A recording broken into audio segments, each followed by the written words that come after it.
പ്രതിസന്ധികളും മരണവും അപകടവും ഒക്കെ നമ്മുടെ ലോകത്തിലേക്കാണ് ഞങ്ങൾ പുറപ്പെട്ടു പോകുന്നത്.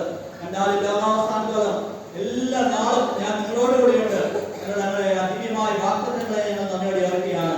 കർത്താവേ, ഞങ്ങളുടെ വേദികൾക്ക് സംരക്ഷിക്കുന്ന കർത്താവായിരിക്കാൻ സ്തോത്രം ചെയ്യുന്നു. എന്നത് BBSന്റെ ഈ സമാപന ദിനമായി ഞങ്ങൾക്ക് ആചരിക്കുവാൻ ഞങ്ങളെ സഹായിച്ചതിനായി സ്തോത്രം. BBS പഠിച്ച എല്ലാ കുഞ്ഞുങ്ങളെയും, സദസ്സിൽ പഠിച്ച കുഞ്ഞുങ്ങളെയും, അധ്യാപകരെയും, കർത്താവേ, മാതാപിതാക്കന്മാരെയും, വോളണ്ടിയേഴ്സിനെയും, സാമ്പത്തികമായി സഹായിച്ചവരെയും, സാന്നിധ്യം കൊണ്ട് സഹായിച്ചവരെയും, വ്യത്യസ്തമായ രീതിയിൽ സഹായം ചെയ്ത എല്ലാവർക്കുമായി സ്തോത്രം. എല്ലാവരെയും സമൃദ്ധമായി അനുഗ്രഹിക്കണമേ. ഞങ്ങൾ സ്നേഹ